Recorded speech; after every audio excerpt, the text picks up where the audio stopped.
Bom dia, senhoras e senhores. Verificado o quórum regimental estabelecido no artigo 52 do Regimento Interno do CRT Ceará e amparado pela Portaria 140, de 26 de abril de 2021, que regulamenta a realização de sessão de julgamento não presencial por meio de videoconferência, eu, Manuel Marcelo Augusto Marques Neto, presidente desta sessão, declaro aberta a 90ª sessão ordinária virtual, realizada por videoconferência da primeira Câmara de Julgamento do Conselho de Recursos Tributários do Estado do Ceará. Fortaleza, 17 de dezembro de 2021.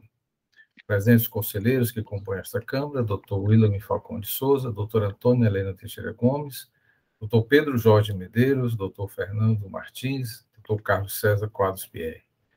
Presente o Procurador do Estado, Dr. Matheus Viana Neto, e presente também o representante de uma das empresas hoje aqui, processo, Dr. Yuri Amorim. Secretaria dos Trabalhos, a senhora Ana Paula Porto. Segundo os informados, temos um processo para despacho que será lido pela secretária, que constará na ata.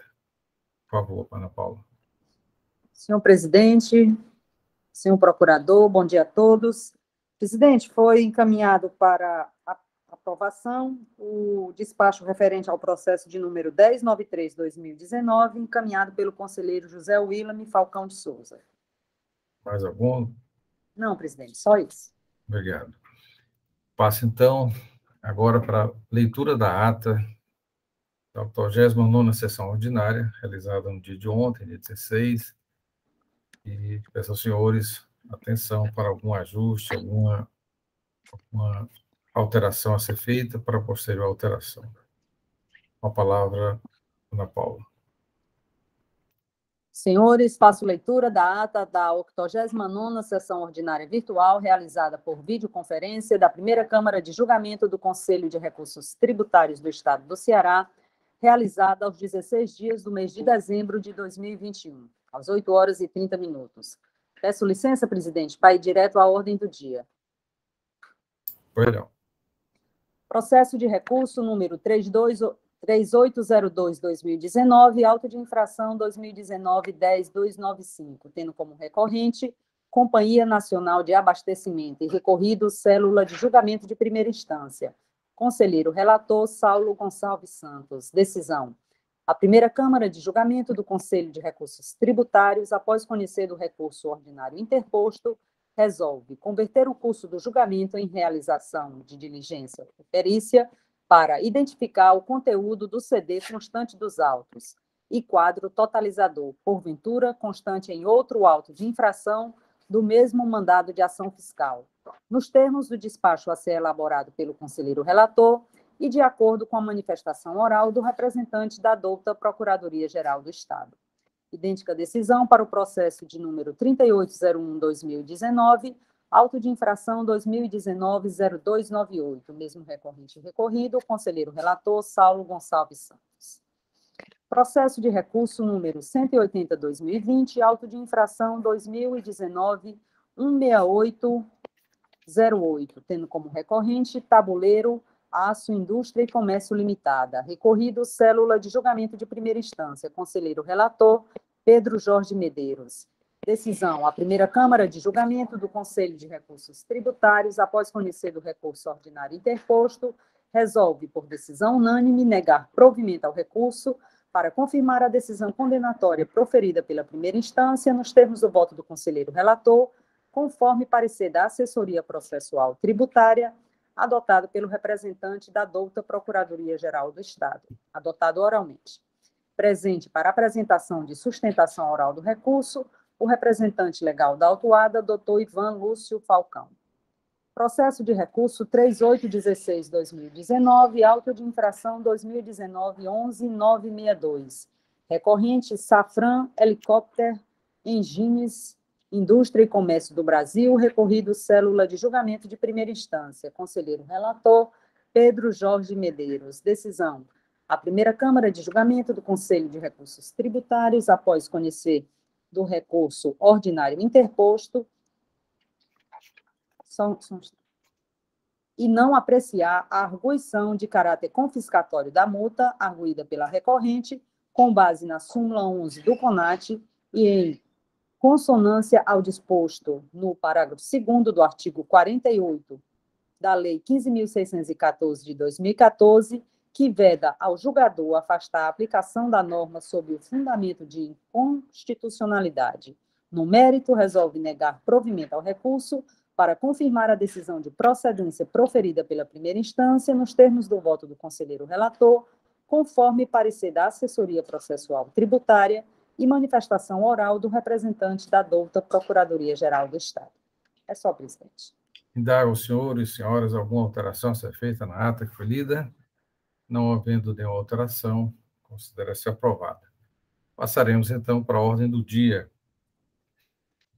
Na ordem do dia, temos hoje 4 processos. Primeiro processo, os 2 primeiros processos, relatoria do Dr. Carlos César Quadros Pierre.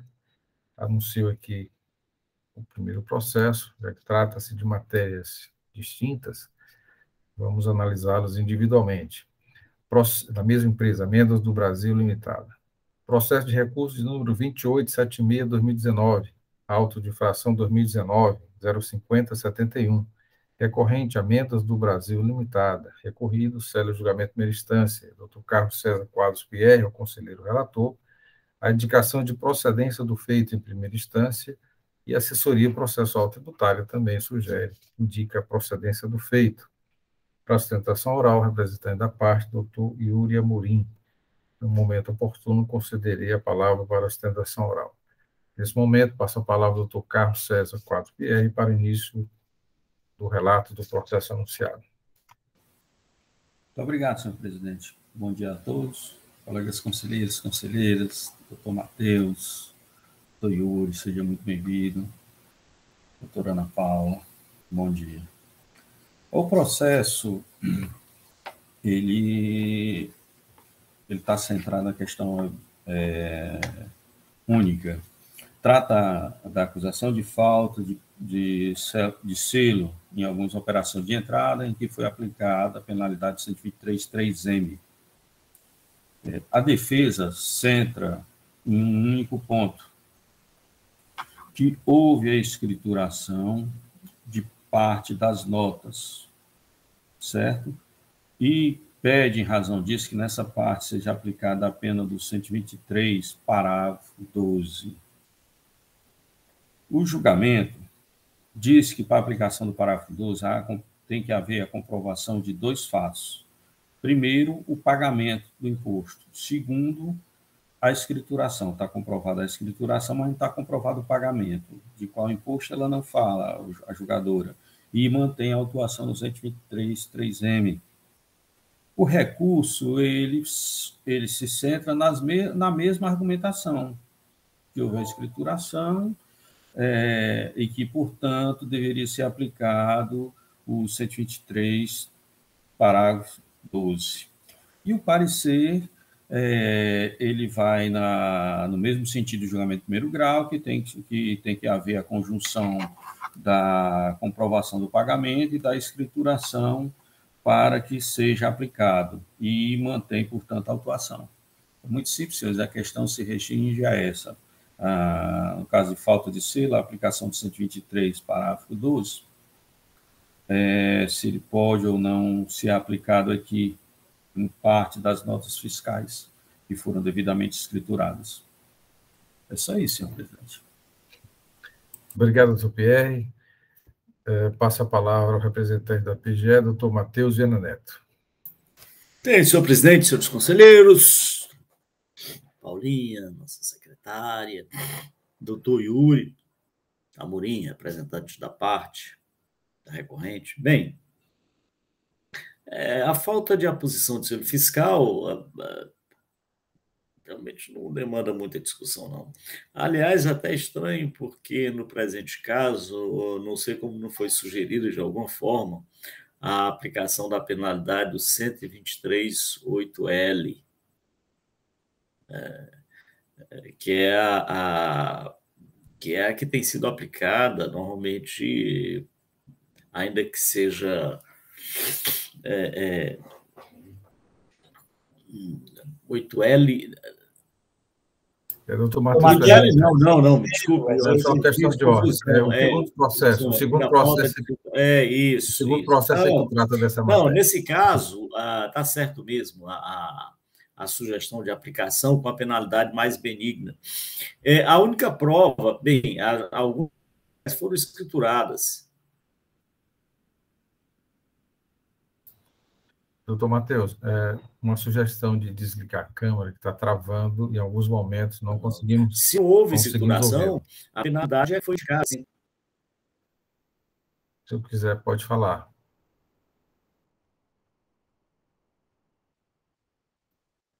Pronto. Agora, senhor presidente, em relação ao outro processo, tem a falta de escrituração. Eu fiz uma pequena confusão. O processo aqui trata a falta de selo fiscal, de aposição de selo fiscal. E a penalidade aplicada tem sido a falta de aposição de selo fiscal, não há dúvida sobre isso. A questão é a aplicação da minorante. Caso a operação esteja devidamente escriturada e o imposto pago. Bem, quanto à escrituração, me parece que há notícia de que foi escriturada. Tanto é que o julgador singular foi nesse sentido. Agora, o que é interessante é que a falta de pagamento do imposto, porque, veja, se ela foi escriturada, há duas hipóteses. Ou essas mercadorias estão sujeitas ao pagamento antecipado do imposto, ou elas estão sujeitas à substituição tributária, para poder se exigir o pagamento do imposto como condição para a aplicação do benefício da minorante. Porque é evidente, se na entrada da mercadoria não há exigência de pagamento do imposto, essa segunda minorante, quer dizer, a segunda condição, não pode ser exigida. É evidente. Ora, se a operação não é tributada na entrada, se não tem antecipado, se não tem substituição tributária, não há como fazer a exigência. E me parece que é exatamente essa a situação, a razão pela qual a Procuradoria, salvo outra análise que possa ser feita, entende que é o caso, sim, de aplicação da minorante. É nesse sentido que a Procuradoria se manifesta, senhor presidente. Obrigado, doutor Matheus Zeno Neto. Da forma regimental, passa a palavra ao representante da empresa, doutor Yuri Amorim. Muito obrigado, senhor presidente. Bom dia a todos. Gostaria de saudar primeiramente o presidente dessa Câmara, os demais conselheiros aqui presentes, quem eu saúdo na pessoa do relator, doutor Procurador do Estado, doutor Matheus, servidores da casa e demais aqui presentes. Senhores, como bem o relator pontuou, trata-se de um caso bastante simples, mas que merecem alguns pontos de atenção por parte do contribuinte. A acusação se trata de entregar, transportar, receber, estocar ou depositar mercadoria sem o devido selo fiscal ou registro eletrônico no período de junho de 2016 a setembro de 2018. E, ao nosso entender, existem alguns pontos que merecem o destaque. A nossa tese, apresentada desde o início da impugnação, inclusive também reforçada em sede de recurso, foi que, de fato, a empresa realizou a escrituração de parte das notas fiscais que chegam no montante de cerca de R$172 mil, quase que a totalidade das notas. A gente apresentou isso em sede de impugnação, repetiu também em sede de recurso. No entanto, a decisão recorrida, ela permanece reforçando de que, por mais que a empresa tenha, sim, escriturado, tenha comprovado a escrituração de parte das notas, ainda assim não teria sido feito o recolhimento do tributo, e que, no caso, a gente entende que seja o ICMS. No entanto, senhores, ao nosso entender, aqui a gente tem que pontuar que a Amêndoas do Brasil, ela exerce uma atividade de indústria, né? Ela processa a amêndoa da castanha de caju e produz esse produto que é tão comum aqui em nosso estado. E aí a gente entende que seria o caso de aplicar o artigo 767 do regulamento do ICMS, que aí eu peço permissão para ler, porque é bem breve, que fala: as mercadorias procedentes de outra unidade federada ficam sujeitas ao pagamento antecipado do ICMS sobre saída subsequente. E o parágrafo 1º diz: o disposto nessa seção não se aplica à operação com mercadoria, e o inciso 1, destinada para insumo do estabelecimento industrial. Então, neste caso, não teria que ser aplicado o recolhimento do ICMS nessa operação, porque se trata de mercadoria destinada ao estabelecimento industrial. E também, na sequência, até o Dr. Matheus mencionou a questão da substituição tributária. Nesse caso, não estaria aplicado à empresa, consoante o que está previsto na Lei 14.237 de 2008 e uma série de decretos específicos que tratam sobre esse assunto.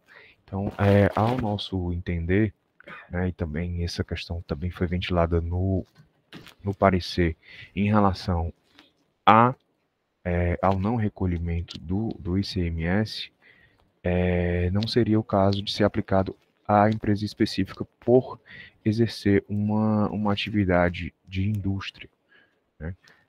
Então, voltando um pouco ao início da minha fala, as operações da empresa que foram objeto do auto de infração foram devidamente escrituradas.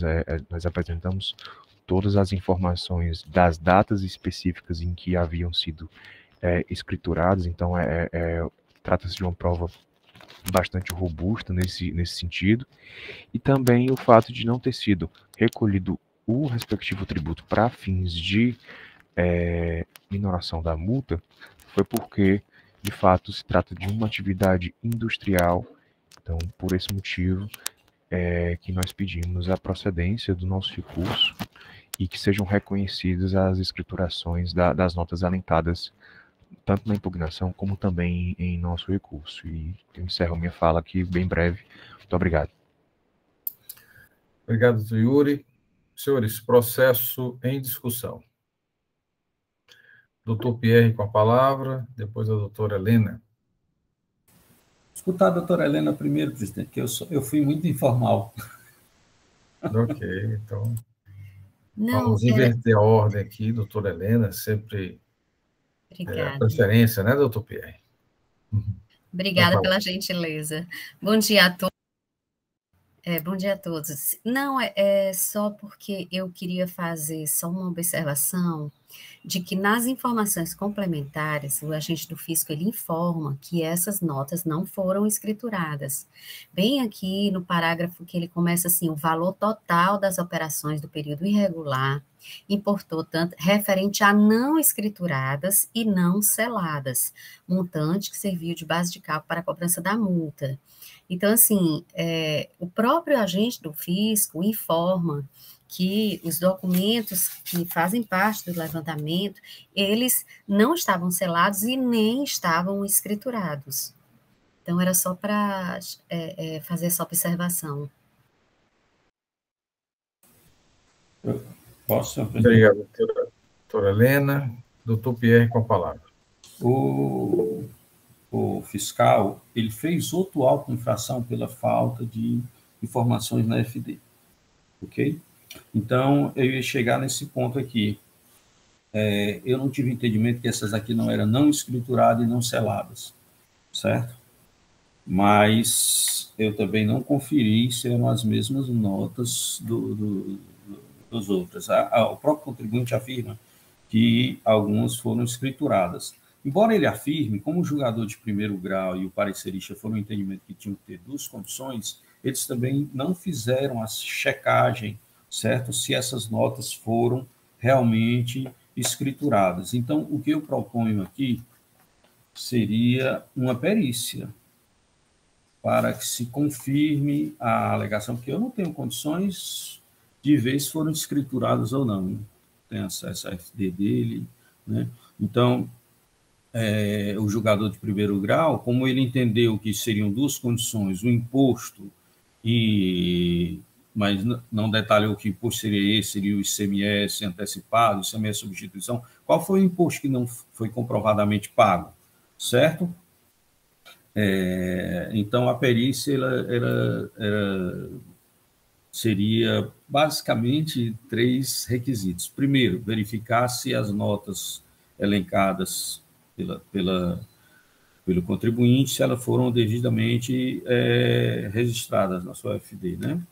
E, segundo, se nessas operações de entrada foi exigido algum imposto e se este foi recolhido.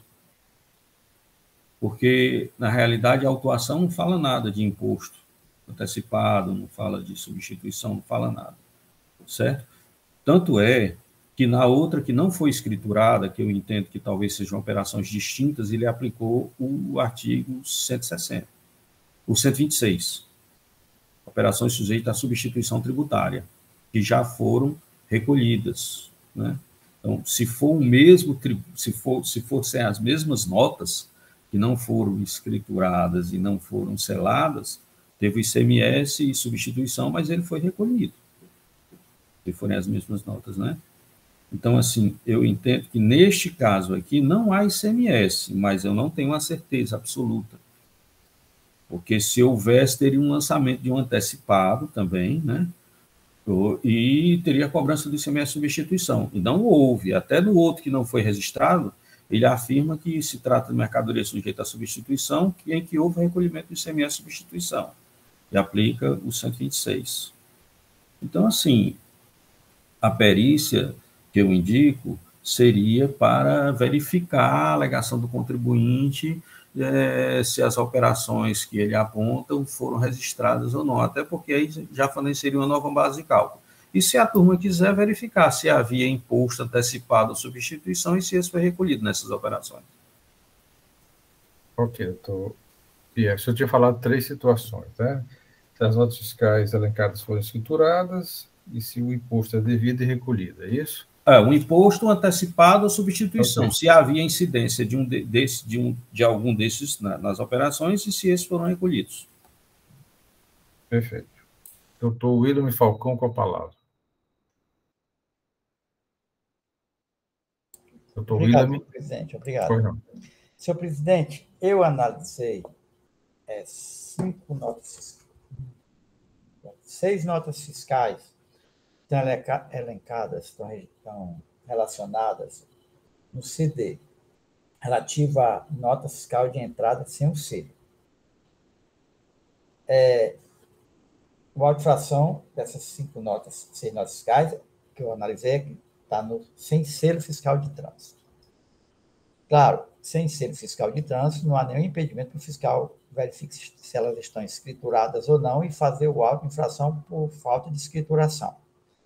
Então, em seguida, eu consultei o segundo auto-infração, que são as notas fiscais de entrada não registradas na FD. Ou seja, o fiscal relaciona lá, inclusive, por mês a mês, vai colocando a nota, a origem, o estado de onde veio, né?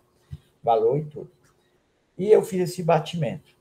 Então, eu verifiquei das 6 notas, que foi a nota fiscal 1, que está no mês de junho, a 1023 no mês de agosto e a 32.586, essas duas no mês de agosto, a 11.141 no mês de setembro, a 8.956 no mês de outubro e a 27 no mês de novembro. Então, essas estão no CD, no primeiro, sem o selo. A nota fiscal número 1, ela não consta, ela consta no segundo auto-infração, nota fiscal não registrada. A 1023 também, a 32.586 também. A 11.141, ela não consta no auto-infração, no segundo auto-infração, nota fiscal não escriturada. Então, eu faço apenas uma dedução, né, já que uma estão e outra não, que essa ele não lançou porque estava escriturada.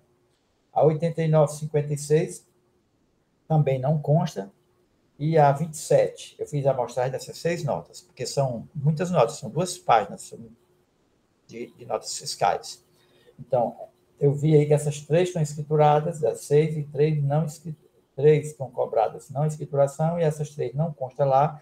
Então, a dedução é que o fiscal não colocou porque elas estão escrituradas.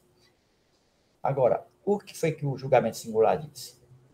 O julgamento singular disse que não olhou essa questão, foi que a nota fiscal não escriturada. Apenas negou a aplicação do parágrafo 12, que o contribuinte suscitou na sua defesa, dizendo que precisa de duas situações, que elas estejam escrituradas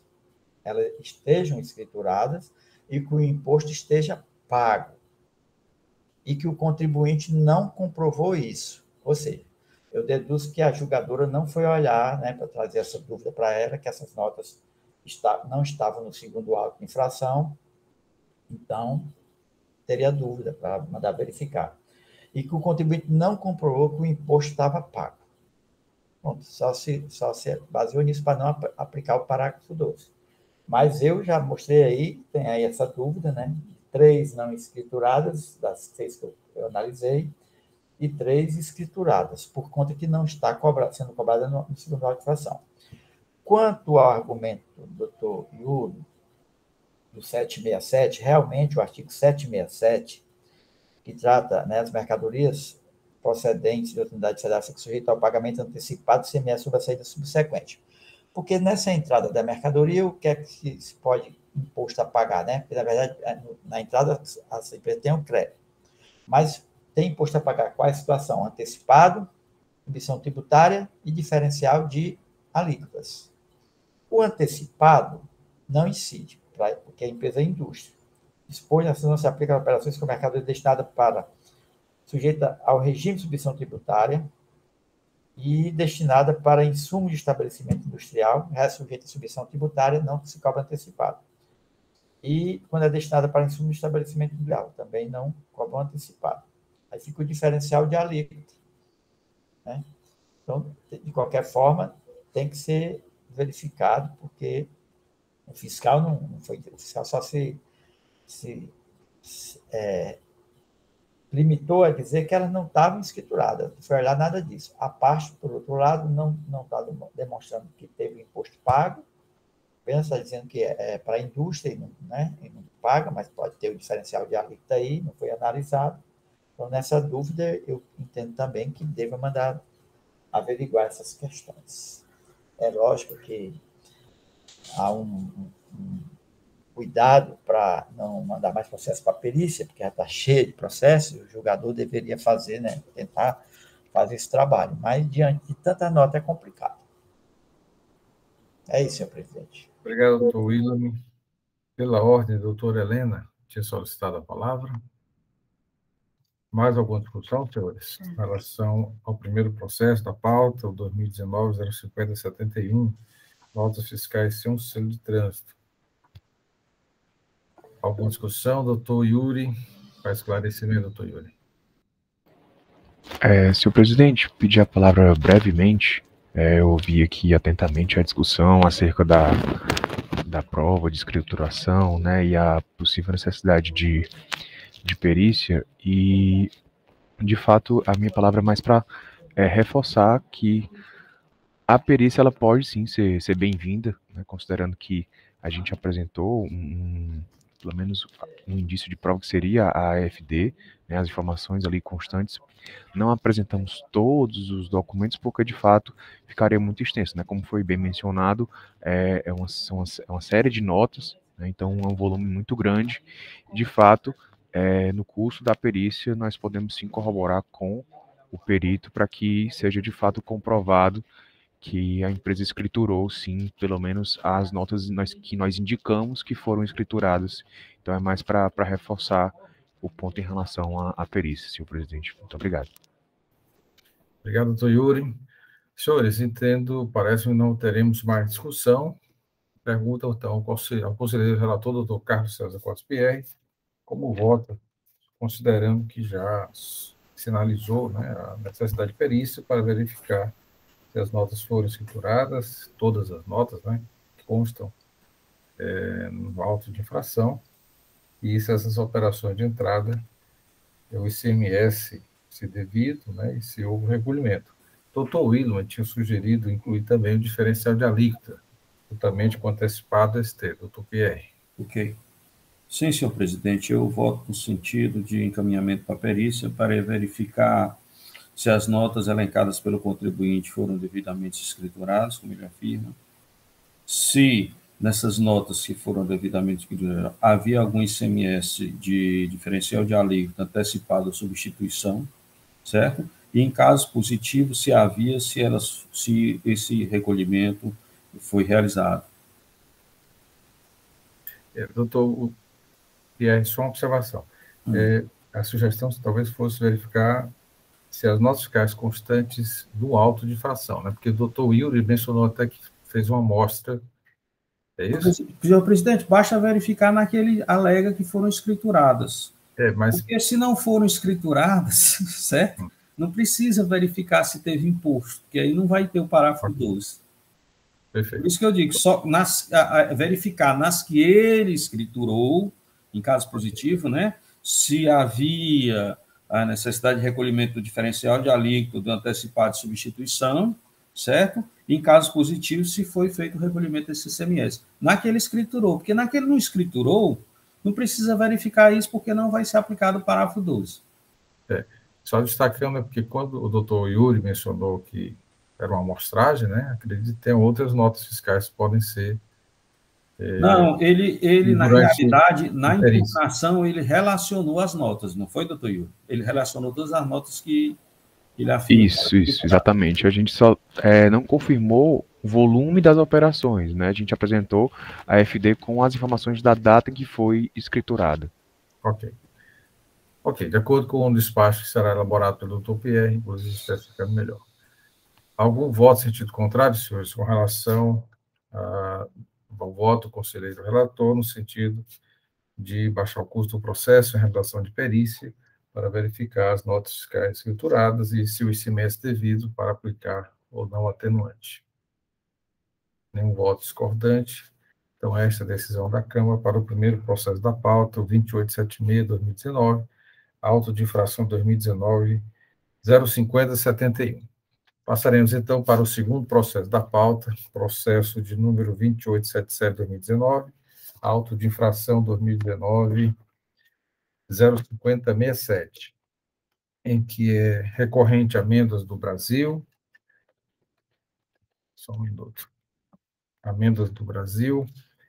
E recorrido ao alojamento em primeira instância, doutor Carlos César Quatro Pierre, é o conselheiro relator, também indicação de procedência em primeira instância, e assessoria processual tributária sugere a procedência. Doutor Yuri Amorim, advogado da parte, participará com a apresentação oral, logo após a participação do doutor procurador, doutor Matheus Viana. No momento agora, doutor Pierre, com a palavra para início do relato. Pois não, senhor presidente. O lançamento em questão, ele trata da imputação de falta de lançamento na FD de entradas sujeitas à substituição tributária no mesmo período anterior, de janeiro de 2016 a setembro de 2018. Foi aplicado pelo autuante o caput do artigo 126, 10% do valor das operações. A defesa, ela informa que, na realidade, deveria ser aplicada a penalidade mais benéfica, que seria elencada no 123.8L. Falta de informações. O julgamento de primeiro grau, ele é interessante. Ele entende, ele não diz nem que tem que ser o 126, não. Ele entende que tem uma penalidade específica, deveria ser o 123, 3G, senta a questão nisso aí. Mas ele diz que, como também é 10%, certo? Então, ele mantém a autuação. Ok? O recurso, ele repete os argumentos.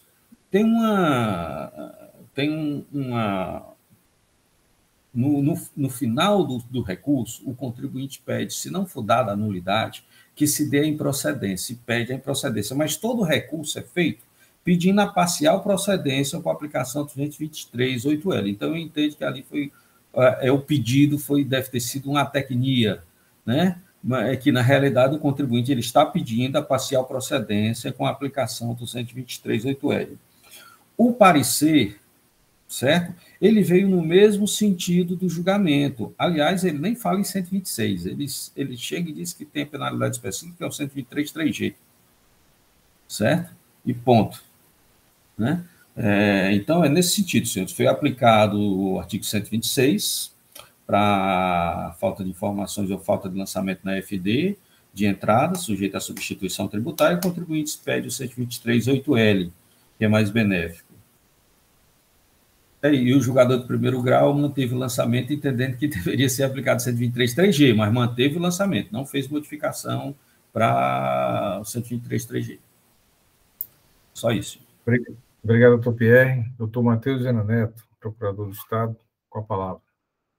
Senhor presidente, senhores conselheiros, doutor Yuri, mais uma vez. Bem, aqui me parece que a questão é mais simples.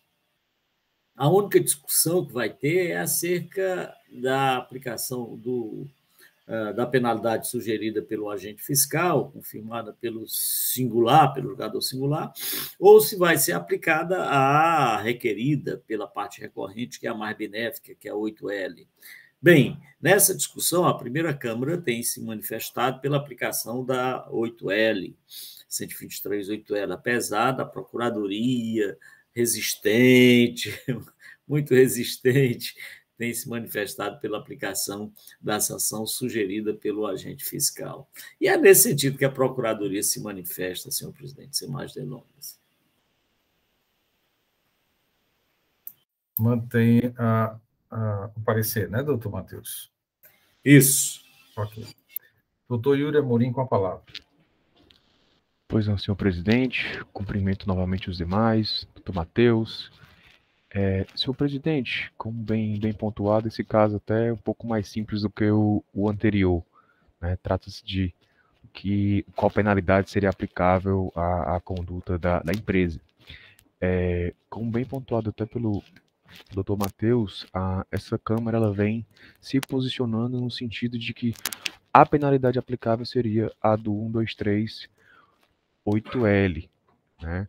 Inclusive, nós encontramos alguns julgamentos recentes, e aí eu faço menção aqui expressa à resolução 122 de 2021 da 29ª sessão de 7 de maio, a resolução 124 de 2021 da 30ª sessão de 10 de maio, né, que, de fato, elas reformam a decisão de primeira instância para aplicar a penalidade mais branda à conduta do contribuinte, né? Então, nesse sentido, a nossa peça recursal, de fato, houve ali um pequeno paralelo em relação a possivelmente alguma coisa anterior, mas que, de fato, o cerne dela é a aplicação da penalidade mais branda em relação à conduta do contribuinte. Então, ao nosso ver, de fato, o que deveria ter sido aplicado é sim a linha L, né, em relação ao artigo 123, inciso 8, né, conforme não só ao que é disposto na legislação aplicável à conduta da empresa, e também ao histórico, né, de julgamentos não só desta primeira Câmara, mas também de outras câmaras deste contencioso, motivo pelo qual nós pedimos a procedência do recurso para a aplicação do artigo 123, inciso 8, a linha L. E essa é a minha breve fala, senhor presidente. Muito obrigado. Obrigado, doutor Yuri. Processo em discussão, senhores. Alguma discussão? Como já mencionado pelo doutor Yuri, é uma matéria recorrente neste contencioso, nesta Câmara. E passo a palavra, então, ao doutor Pierre, para o seu voto. Obrigado, senhor presidente. Não houve discussão, porque eu entendo que nós já temos nossos posicionamentos firmados, né? Eu entendo pelo provimento do recurso para dar parcial provimento. Aliás, eu dou provimento ao recurso para julgar parcial, porque o contribuinte só pede isso, eu estou dando total provimento ao que ele pede, né? Mas para entender pela aplicação do 123, então o senhor depois me diz como é que eu coloco. Pelo 123 8L.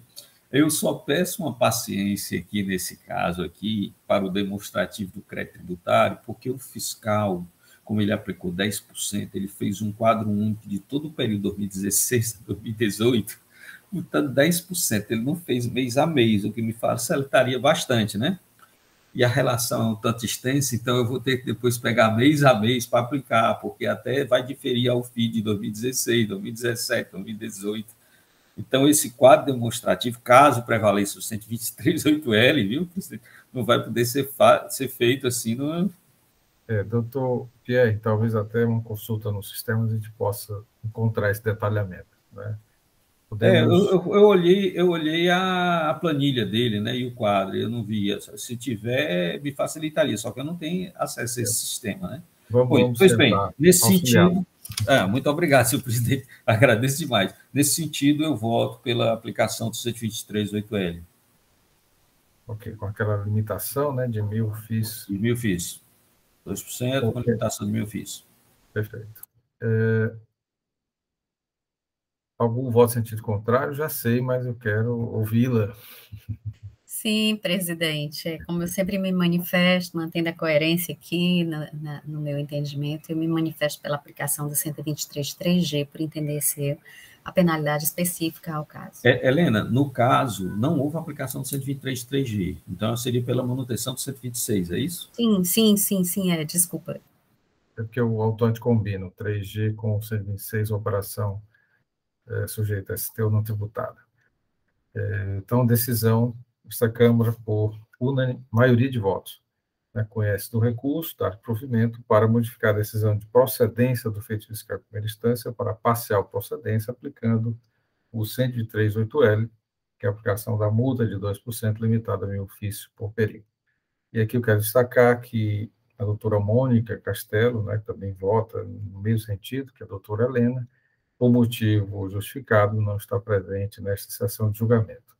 Constar em ata também essa informação.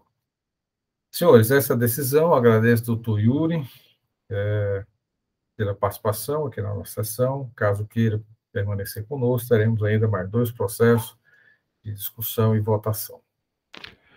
Obrigado, senhor presidente, pelo convite. Peço permissão para me retirar e terminar aí nosso, pelo menos para os advogados, né, a parte judicial, o último dia útil, né, do ano. Tá bom? Muito obrigado e bom resto de sessão.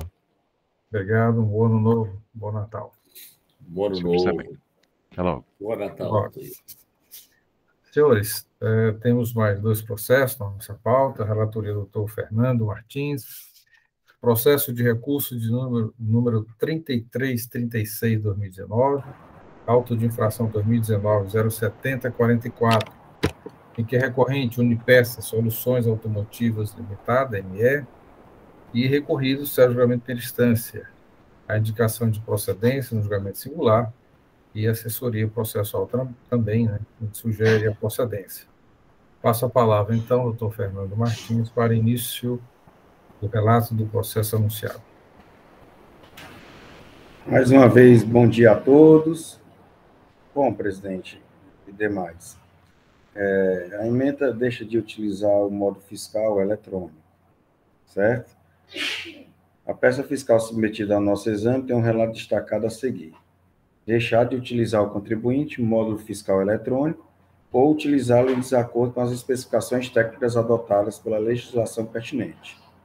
O contribuinte não comprovou a ativação do módulo fiscal eletrônico até a data da ciência da intimação em 7/5/19, quando se deu o encerramento da espontaneidade da configuração no parágrafo único do artigo 2 da Instrução Normativa 3897 e Instrução Normativa 1917.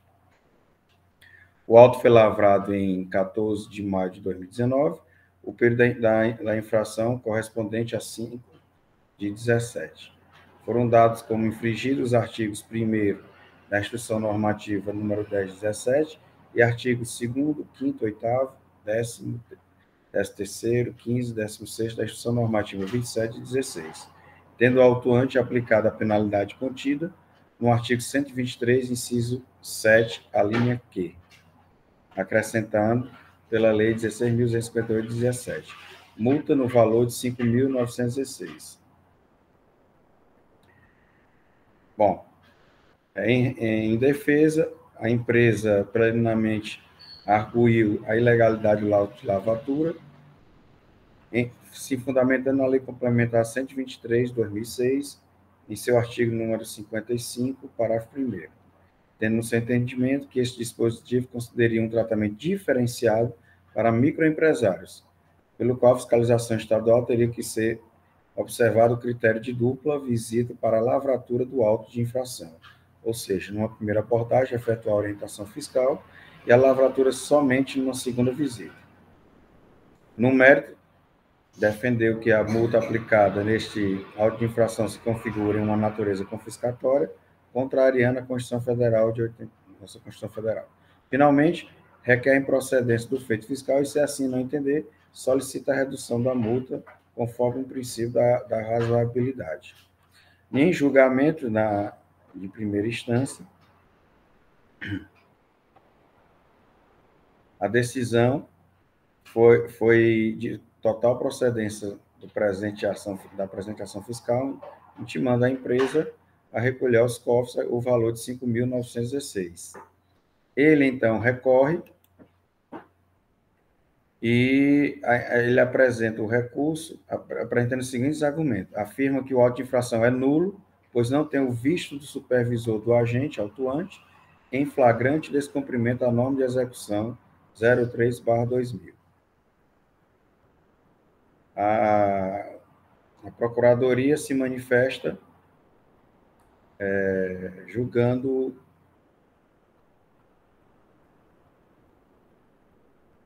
pelo conhecimento do recurso, mas nega-lhe provimento. Esse é o breve relatório, presidente. Obrigado, doutor Fernando. Passo então a palavra ao doutor Matheus Viana Neto, procurador do Estado, para a sua manifestação. Muito bem, senhor presidente. O caso aqui, senhores conselheiros,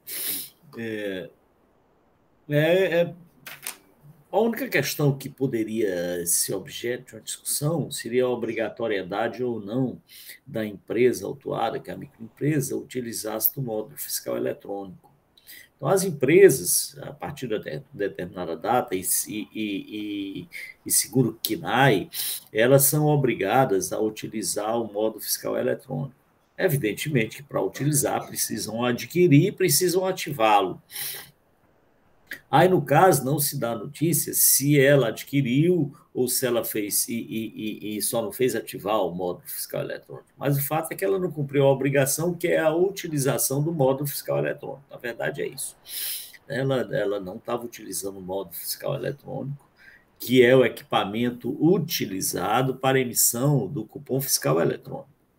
Em substituição àquele cupom fiscal que nós conhecíamos, foi criado, então, esse módulo que passou a emitir a nota fiscal eletrônica, o cupom fiscal eletrônico, e esse cupom fiscal eletrônico, até alguns contribuintes e consumidores também, dependendo da internet, até ficam um pouco impacientes, porque, às vezes, para emitir esse cupom, demora um pouquinho, porque só com a autorização da Cefaz é automatizado isso. Então, ele pede autorização no momento que vai emitir o cupom fiscal, e demora um pouquinho para a Cefaz autorizar a emissão, o sistema autorizar a emissão do cupom fiscal, e os clientes às vezes ficam um pouco impacientes, tal, eu tenho visto isso. Mas o fato é que ela é só obrigada, pela atividade que ela exerce, ela é obrigada a possuir e utilizar esse equipamento. Razão pela qual, senhor presidente, me parece que não tem maiores discussões acerca da infração cometida. Ela foi intimada regularmente para apresentar, comprovar que estava utilizando esse equipamento, não o fez, porque certamente não tinha nem obtido autorização para utilizá-lo, e ela acaba requerendo a nulidade em decorrência da falta de assinatura do termo da supervisora da ação fiscal. Mas nós sabemos, e apesar de que tem a assinatura, é comprovado que tem sim, a supervisora da ação fiscal, ela deu uma rubricada aí no auto de infração. Na verdade, o que se poderia só arguir aí, que seria uma nulidade, mas uma nulidade relativa, que não trouxe qualquer prejuízo ao contribuinte, portanto, não deve ser declarado.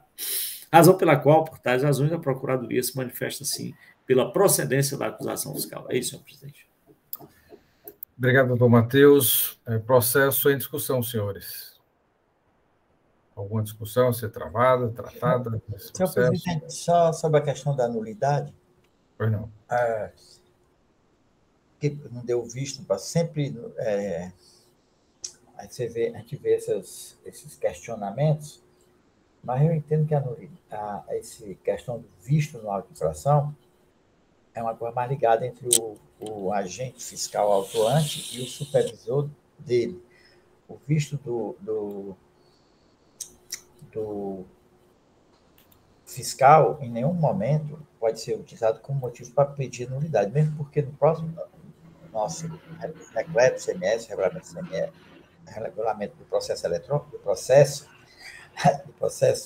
administrativo tributário, não mostra que se não tiver o visto é caso de nulidade. Não, lá ele diz, se não tiver no auto de infração a assinatura, os desculpas infringidos, valor, várias situações, a data, aí sim, ainda pode ser essa nulidade superada, desde que tenha informações que não causem nenhum cerceamento de direito de defesa do contribuinte. Mas o simples visto não tem amparo na legislação.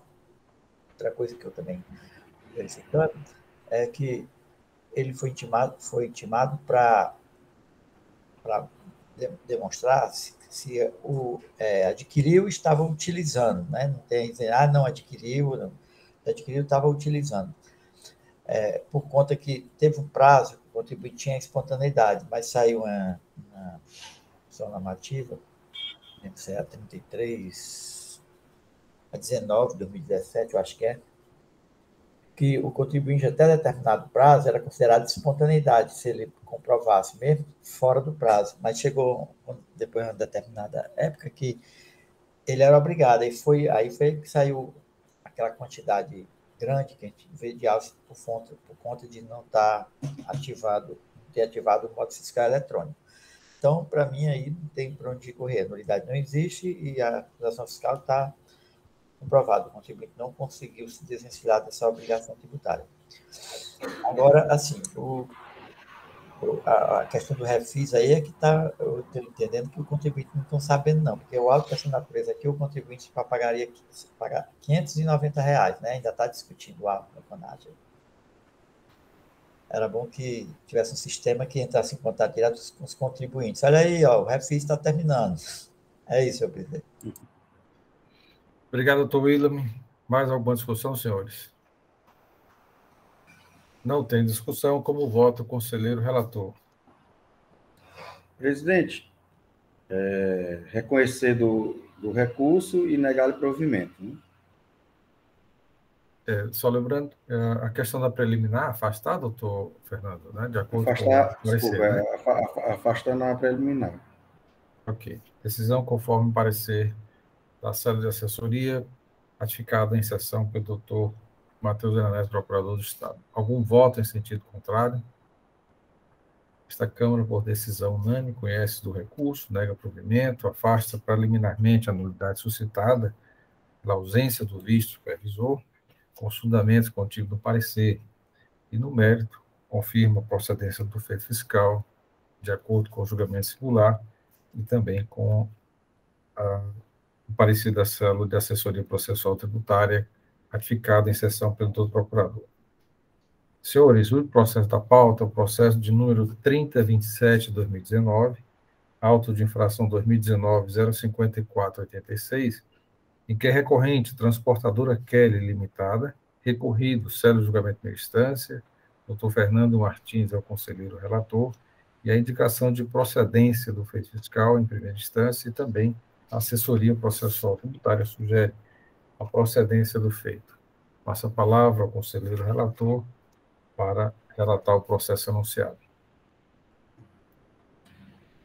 Trata-se de recolhimento de transmitir a declaração de informações econômicas fiscais, a DIEF, na forma e no prazo regulamentares. O contribuinte não atendeu ao termo de intimação, número 2019-02320, estando o mesmo omisso com a escrituração fiscal digital do período de agosto de 17 a dezembro de 17, janeiro de 2018 a dezembro de 2018 e janeiro de 2019 a fevereiro de 2017. A auto de infração foi lavrada em 17 de abril de 2019. O período da infração correspondente a agosto de 2017 a fevereiro de 2019. Foram dados como infringidos o decreto número 27.710 de 2005 Instrução Normativa 27/2009, tendo ao autuante aplicado a penalidade contida no artigo 123, inciso 6, a linha E, item 1 da Lei 12.670, de 96, acrescentada pela Lei 16.258/17. A multa aplicada no valor de R$ 22.625,22. Em sua defesa, o contribuinte alegou, resumidamente, as seguintes situações: que todas as operações de entradas e saídas de mercadorias foram detalhadamente registradas em seus livros de entradas e saídas, assim como sua escritura contábil, e estão à disposição da Cefaz. O lançamento é nulo, de pleno direito, o cerceamento ao direito de defesa, por não demonstrar de forma clara, objetiva e precisa a ocorrência da ausência da falta de entrega da DIEF. Que não demonstração de como se chegou ao valor cobrado ao cálculo da multa. Não é possível precisar como o fiscal chegou a essa multa de R$ 22.625,22. Que no termo de intimação 02320, há o pedido que se entregue o SPIT. Contudo, no relato da infração é dito que houve ausência na entrega das DIEFs. A obscuridade é evidente. Que a ausência da descrição clara de fato que se diz constituir infração, a legislação estadual prevê a pena de nulidade, pois este deve conter a descrição clara e precisa do fato que motivou a autuação e das circunstâncias que foi praticada, conforme o artigo 33, 11 e 12 do Decreto 25.468/99, que há desproporcionalidade da multa aplicada e ainda que para a imposição da multa precisa haver dolo específico que não ocorreu. Do pedido, pede que a presente ação fiscal seja julgada improcedente. No julgamento, em primeira instância,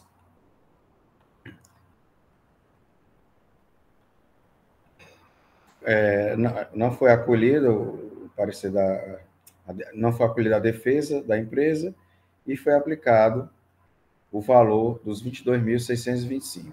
A empresa recorre.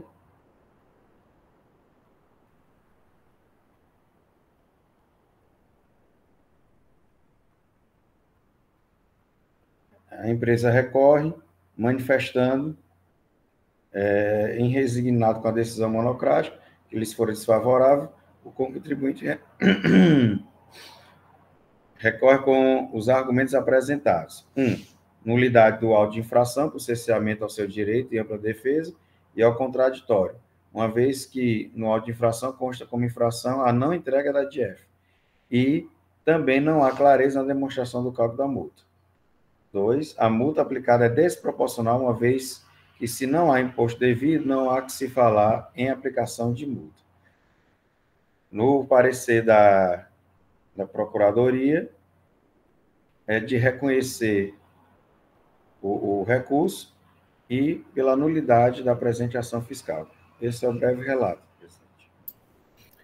Obrigado, doutor Fernando Martins. Eu queria fazer aqui uma correção na pauta, a indicação de procedência pela assessoria, mas, entretanto, como mencionado pelo relator, a assessoria processual tributária sugere a nulidade do feito fiscal.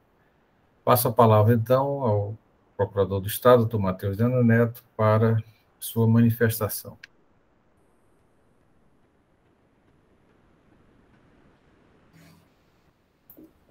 Bem, senhor presidente, a questão agora é interessante, né? Quando se começa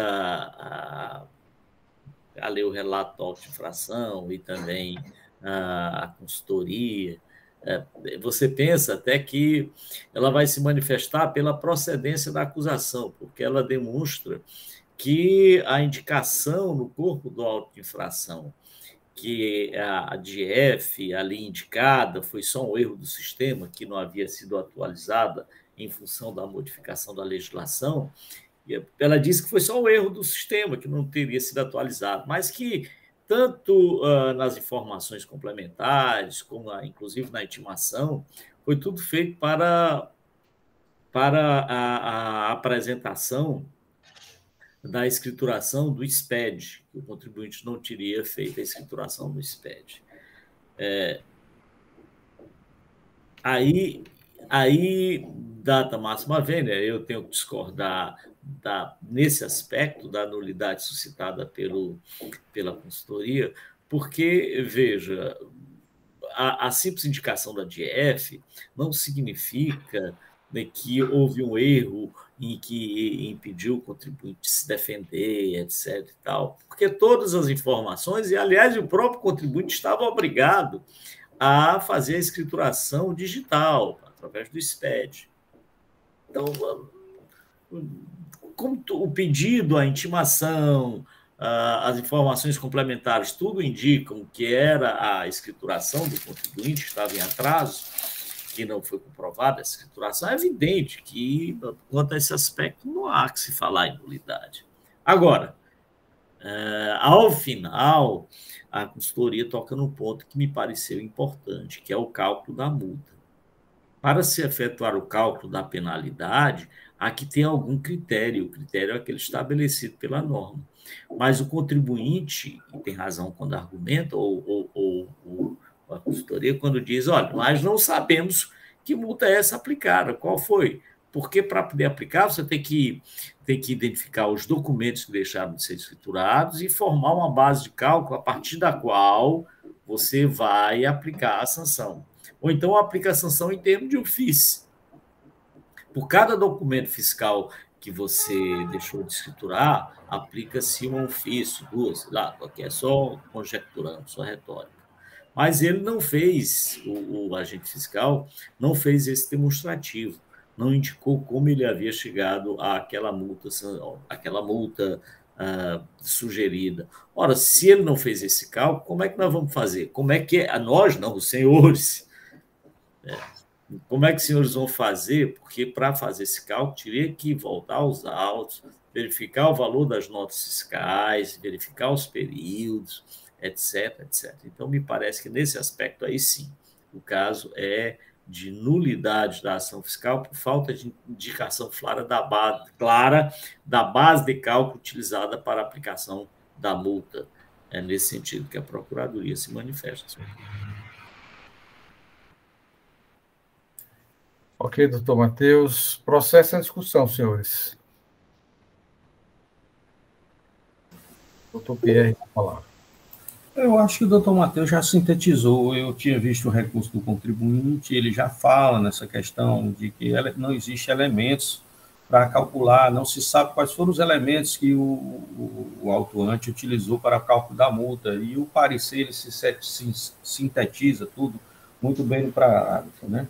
Quanto ao montante do crédito tributário, conforme se está da manifestação do ilustre julgador singular, não restou demonstrado o cálculo da multa aplicada. O julgador tentou refazer os cálculos, mas não houve correspondência de valores. O julgador de primeiro grau tentou fazer, mas não bateu com o que o autuante tinha. Então, eu entendo, sim, da mesma forma da Procuradoria, pela nulidade da autuação. É só isso, senhor presidente.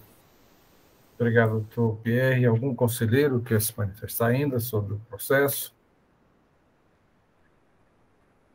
Percebo que não, então peço, doutor Pedro Jorge, não, né? Doutor Fernando Martins, com a palavra, como vota?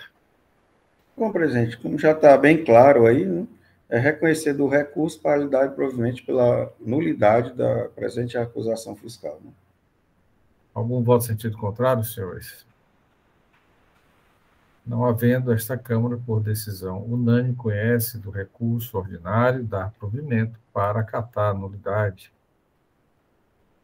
do processo nos termos do parecer, por falta de elementos, né, que comprovam, inclusive, o cálculo da multa aplicada, falta de clareza, como alega aqui o contribuinte.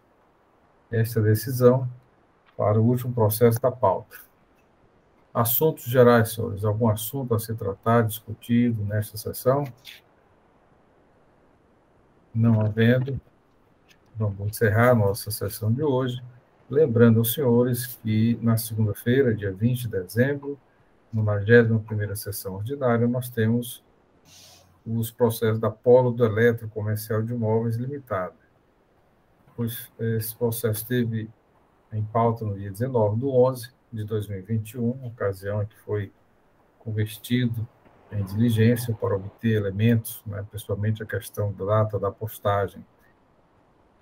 Falta, ainda ontem a Ana Paula comentou comigo que faltaria ainda um elemento, alguns elementos para conclusão algumas formalidades para a conclusão do trabalho pericial, né? Então, aguardamos ainda hoje pela manhã a conclusão e, por acaso, em algum motivo, né, não ter esses elementos, nós avisaremos aos senhores, né, do sobrestamento, do adiamento da sessão. Então, polo do eletro, são 5 processos que estão na pauta, relatoria doutora Helena e também doutor Pedro Jorge. Então, ficaremos na expectativa.